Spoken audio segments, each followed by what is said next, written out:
Chapter 34. A short while later. Yuff, yuff, yuff. Jinwoo discovered a lone convict struggling on the ground not too far from him. His arms and legs were all tied up with a rope, and there was a gag placed in his mouth. It was as Kang Tae-sik said, just before his final breath. "I've tied up the rapist not too far from here. I was thinking of disposing of him last, after the victim's father asked me to make him suffer for a bit." Kang Tae-sik stopped breathing after those words. The convict began to struggle even harder after seeing Jinwoo. It was as if he was asking to be freed as soon as possible. Yuff! Yuff! Yuff! Now that Jinwoo took a closer look, it was none other than the same guy who threw a dirty wink at Ju Hui earlier on.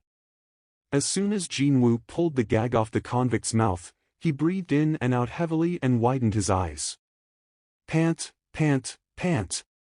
That crazy B** starred, Kang Tae-sik killed everyone. He killed everyone. What the F*** happened? Did he leave? There's blood on your clothes? Did you get done in by him, too? Jinwoo didn't reply and simply raised his head to stare straight ahead, towards where the boss was. The convict's words poured out in great urgency. "Untie me first. Hurry. We gotta escape before Kang Tae-sik shows up. God d***m it. There's some sort of magic energy flowing in the ropes and I can't tear them apart. You have some sort of a weapon with you, right? Why aren't you saying anything? Can't you hear me?" When a bottom-feeder hunter from the association continued to ignore him, the convict forgot about the position he was in and began frowning in dissatisfaction. Remaining expressionless until then, Jinwoo finally opened his mouth. "The boss should be just up ahead." "What?" A confused, questioning expression floated up on the face of the convict. "Feels like it's a bit stronger than a regular rank D dungeon boss, too. I'm getting really curious about its attack patterns, you see." The convict listened to those words and lost his cool, roaring out at the top of his voice. "What the F*** are you even talking about?" Jinwoo calmly continued on with what he wanted to say. "Before all that, I gotta ask you about something. You remember the girl you raped before?" "What? Which one are you talking about? You a family member of the victim?" Jinwoo's brows quivered. Just now, this man asked which one, rather than answering with yes or no. Meaning, he had hurt well more than one or two girls. Hunters possessed extraordinary strength, so if they wanted to, they could become a horrifying monster at any time. And this B** starred used that strength to violate women until now. With that, Jinwoo's mind was made up. He coldly stared down at the convict and spoke. "Now I know, so there's that." "What? Yuff? Yuff." Before the convict uttered out more rubbish, Jinwoo swiftly gagged the B** starred again. Then, he began slowly dragging the convict by the ankles towards the boss room. Yuff! Yuff! Uff! The convict struggled even more desperately as he got dragged along. Both of his wide-open eyes were now completely bloodshot. Not even slightly fazed by the criminal's desperate struggle, Jinwoo successfully dragged him into the boss room. Yuff! Yuff! And inside the boss room, there was a large group of hobgoblins waiting for their arrival. These monsters reputedly enjoyed snacking on human entrails. Apparently. Yuff! Yuff! Yuff! The convict finally realized what Jinwoo was planning to do here. He cried out and shook his head around wildly after seeing the group of hobgoblins. The blue convict's pants began dyeing in a yellow color, as well. Fu-woo! Jinwoo took a deep breath, and he chucked the convict among the waiting hobgoblins. Uf-ki-ajik ki-hit ki-ek. Picking up on the smell of a fresh, living prey, hobgoblins pounced on the convict all at once and began tearing into his stomach. Yuff! Yuff! Yuff! As the convict desperately struggled on and thrashed about, the vessels in his eyes burst open one by one, dyeing his eyes utterly crimson red. Yo. Even though the convict gradually lost his consciousness, hobgoblins greedily and restlessly tore into him. Just what would it feel like to be devoured alive by the disgusting monsters? Jinwoo frowned deeply as he quickly scanned the interior of the room, searching for the boss. There it is. A huge hobgoblin, definitely the boss of this dungeon, sat arrogantly over yonder on the other side of the boss room. With its subordinates all too preoccupied with the fresh prey, there was not one guard around the boss itself, which meant that this was the perfect opportunity. Dash! Jinwoo immediately dashed past the hobgoblins in the blink of an eye and arrived before the boss. Kiek! The surprised hobgoblin boss quickly stood up, but before it could complete the action, its head fell and rolled on the ground. Plop, tumble, tumble, tearing. You've killed the owner of this dungeon. Level up. Hang on a sec. Only after he had sliced the boss's head off did Jinwoo remember the existence of the rune stone. There was no need to lure them out with a bait, was there? I could have just learned the stealth skill and sneaked closer, couldn't I? Jinwoo shifted his gaze over to what little remained of the convict and clicked his tongue. Of course, he wasn't feeling any sympathy for the B** starred there. Well, whatever. In any case, his plan was a success. Part 5. Cogwheel. It wasn't difficult to deal with the group of confused and leaderless hobgoblins. Kiek, Kioch, Kayok. The hobgoblins ran around trying to escape from Jinwoo, but were all hunted down soon afterwards. Ayahawk. When he killed the very last one, another feel-good message popped into his view. Level up, it rose up again. His expression brightened up after this rather unexpected reward of the day's labor fell into his lap. Jinwoo cleaned all the blood off the poison fang of Kasaka, and along with all the magic crystals extracted from the hobgoblins, stored them inside his inventory, before summoning his status window. Tiering. Name, Song Jinwoo. Level, 27. Class, None. Title, Slaughterer of Wolves. HP, 5114. P, 548. Tiredness, 0. Stats. Strength, 72.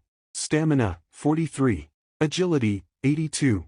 Intelligence, 39. Perception, 69. Available points to distribute, 5. Physical damage reduction, 20%. Skills. Passive skills. Unknown, LV Max. Tenacity LV 1. Active skills. Dash LV 1. Intimidation LV 1.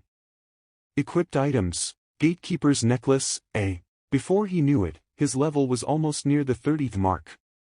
Jinwoo wasn't expecting much from this dungeon at the time of hunting down the weak goblins by the entrance. But, well, he got a level up by killing the hobgoblin boss, and then another one from hunting down every single one of the hobgoblin underlings, as well. His level rose up by 2 in such a short time. What a lucky day it was for him, every single strong monster being in the boss room and all. No, hang on a bit here.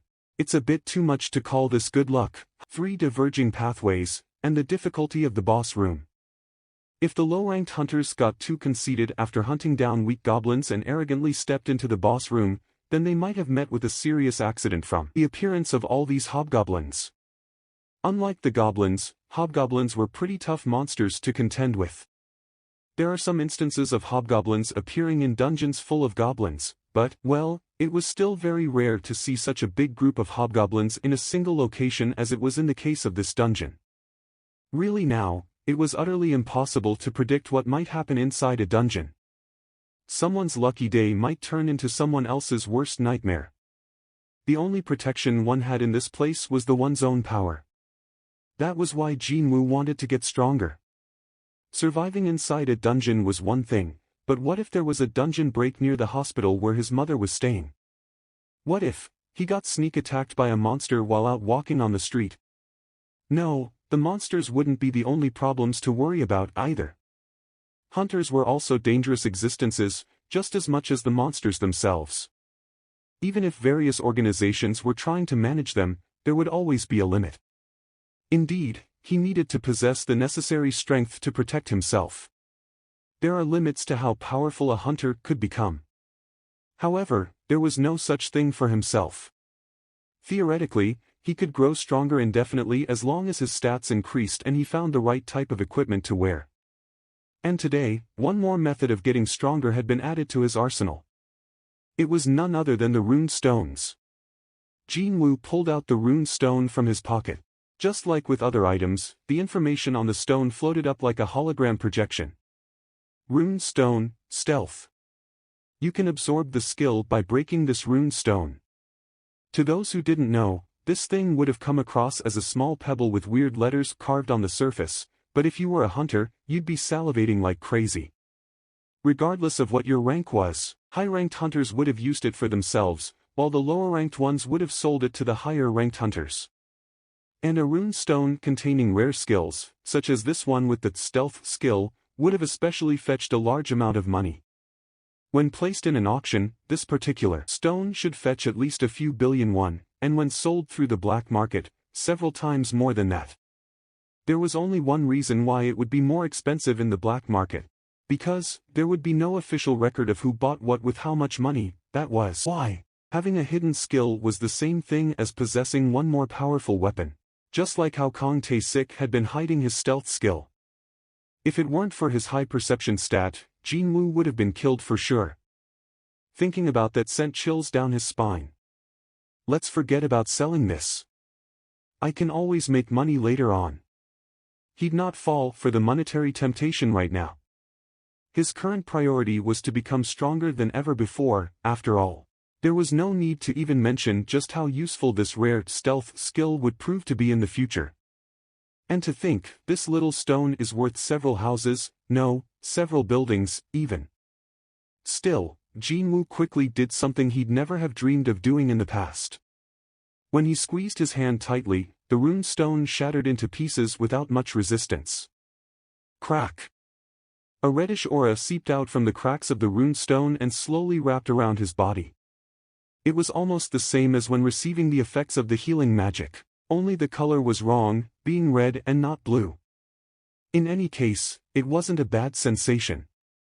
The reddish aura circling around him smoothly entered through his nose and was absorbed into his lungs. Right away, he could sense an unknown power well up inside of him. A familiar mechanical beep went off shortly afterwards, too. Tearing. You've learned skill, stealth. You can now use skill, stealth. Nice. He managed to successfully absorb the skill. He was feeling rather nervous since this would be his first time using a rune stone to learn a skill, but the whole process turned out to be unexpectedly quick and simple. So, does this mean that I can use stealth now? His heart began pounding harder from the sense of accomplishment after learning a rare skill.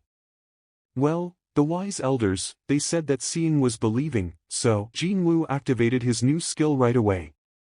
Stealth. Just as he finished thinking about activating it, his body vanished from his own view. From the tips of his fingers right down to his toes, every part of him became transparent. What a strange feeling it was, unable to see his own hands right in front of his eyes. What would happen if I do this? Since he thought about it, Jin Woo quickly summoned his dagger from the inventory to confirm.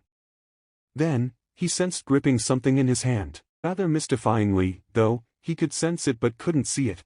As expected.